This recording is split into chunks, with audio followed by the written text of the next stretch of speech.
All right, let's continue with our trammel hook. We have our teeth forged in here, right? And now we have to make this piece that it attaches to that it'll travel up and down, right? It'll travel up and down. So in this particular one that we're making for a lamp, and I really wanted to show you this style, there's a reason for this. We're using round stock here, and I have a 7/32. This is just some stuff I have laying around, right? Some junk. This was 3/16, so this is a little bit thicker, but thicker will make it easier to weld, of course. So now we have to make on this piece. Now, to do that, we have to have a round ball on the end of this, okay? And to make that round ball on the end of this, because it's going to be a stopper for our little latch mechanism, there has to be a stopper, keep it from falling off the bottom. There's a reason to all this, and you'll find it in the end. It'll become clear later. So I'm using the same material, all right, and I'm just going to wrap it around and forge weld it to it. Now, to do that though, I want to hammer this piece just a little bit flat. I'm just going to get it a little bit flat so that it welds nicely to the surface of this, okay? When it gets around there. So I'm going to make this a little bit flat, and then I'm going to curl it around. Now, when you're curling it around, it's very important. You're going to see what I do here. I don't butt it up together. If this was a much larger piece, you see in the books, and you'll see, let's say it was a 3/4 inch bar, and you were welding a head to it for a bolt or something. And you'll notice in the drawings that they bring it around, but they leave a gap. They leave a gap right there. Because when you forge weld it down on itself, it has to be able to get down and grip. If you butt it right up against itself like that and come around, it'll never grab. It'll never grab this piece. And it'll always be loose on there. Unless you go on it with a great deal of force like a hydraulic press or a very large hammer and you're just destroying it down onto there. But for the most part, you're going to end up with this donut that rattles around on the end of the bar, and you don't want to do that. What I'm going to do is I'm going to wrap that around. You're going to see how I do this. I'll start it here, and then I bring it around so that it's actually doing this. It's going across itself like that. Okay? And then I cut it off. You'll see. So I'm just simply going to make 2 flats on this bar. And that'll help it stick to the piece, right? And then right away I can just take and start to roll this guy around, okay?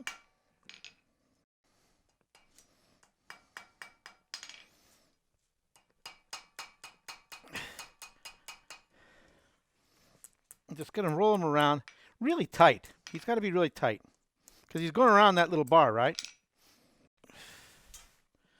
So I have to make this really tight because this little bar is going to fit inside it, right? Like that. So it's going to go inside there just like that. All right. Now I'm going to roll this down a little bit more, and then we're going to cut it off. Let me show you.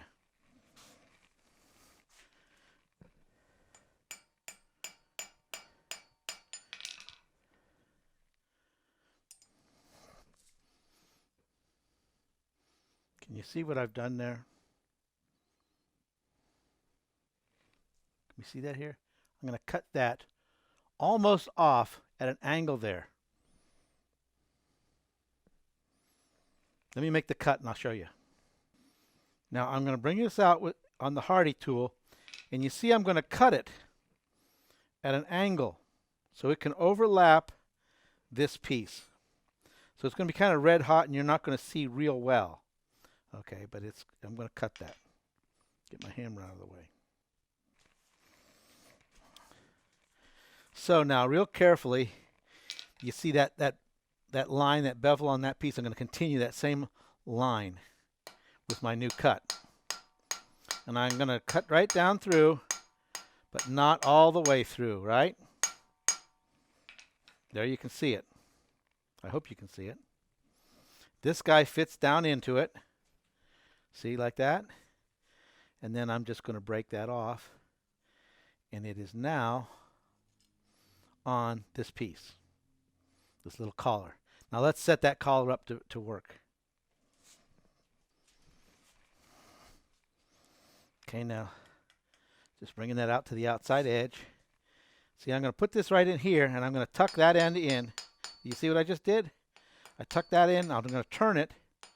I'm wedging this whole piece on here really nice. But you see how it overlaps itself here? I hope you can see that. It's overlapping itself, and that's what I want. And I can just tuck it right in here with my little swage block, and now it's ready to go. I just have to flux that, and we'll forge weld it. And we're going to forge weld it in this swage block. All right?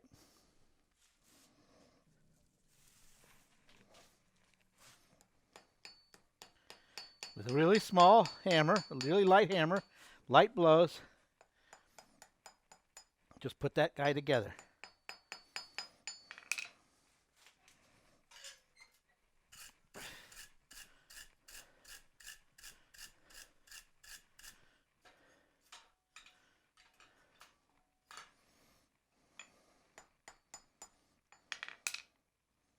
Oh, and there he is.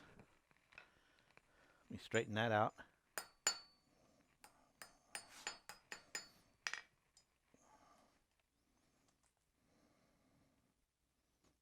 All right, so what we've made here, we've made a pretty nice little collar going around here. But you see that little dimple in the middle right there? Maybe you want to get rid of that. A couple of ways to do it. Of course, one is filing it, but we're going to hammer down on that. Also, this shoulder right here, that shoulder needs to be smooth as far as the same plane all the way around, because this piece is going to rotate. All right.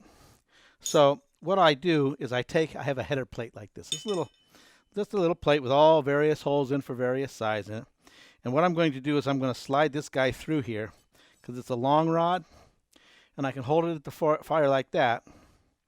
When I get it red hot, then I'm going to bring it out and hammer down on it like that. Okay. And also, when you're hammering this in the swage block, perhaps this piece gets wider and wider and is not as tall profile off the center line that you'd like. And that's a way of bumping it back down by using a header plate like this and hammering down on it. So because it's really long, it won't fit in the anvil. I can't get it through here, okay, and on down. So I'm going to take this over, and I'll set the jaws on the vise just wide enough that this can set down in there, and then I can set this on the vise and just tap down on it a few times, right? So I just bring it out, and I can give it a few taps like that very nicely. Oh, that really did a nice job of flattening that end out, and it's no longer that ugly looking protrusion that it was. Can you see that okay? Now all I have to do is put it back to round now in the swage.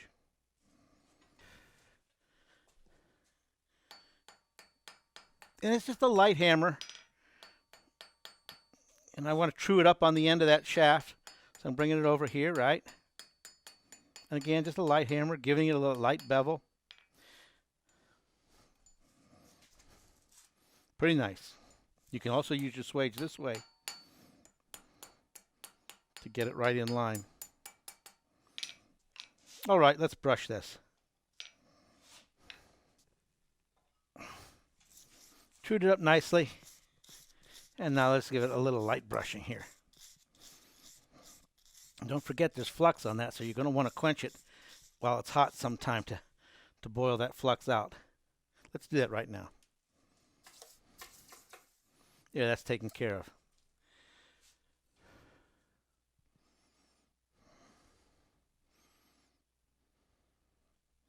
Sure, you see a line in there, but he's welded on there. It's welded on there very nicely. It's a nice round piece. So we have that much done. This is the bottom end of our rod. Next we have to make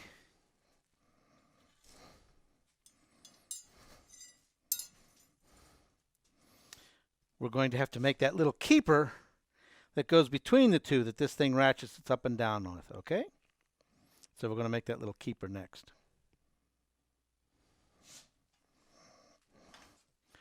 Now you may find that forge welding, a 7/32 piece, the small stuff like that, to be a bit challenging, and you might not be that comfortable with it.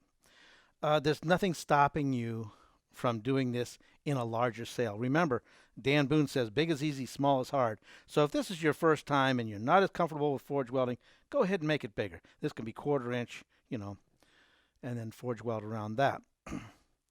The whole piece, this whole piece is rather small that I'm making. But the reason for that is the originals weren't either. In fact, the originals that I looked at were even thinner and smaller than this. All right. And so I'm trying to make something that really fits in with the original pieces. It doesn't stand out from them. But it stands out from what's being made today, and it looks authentic. So you'll find that the original pieces are all much thinner metal than you would expect.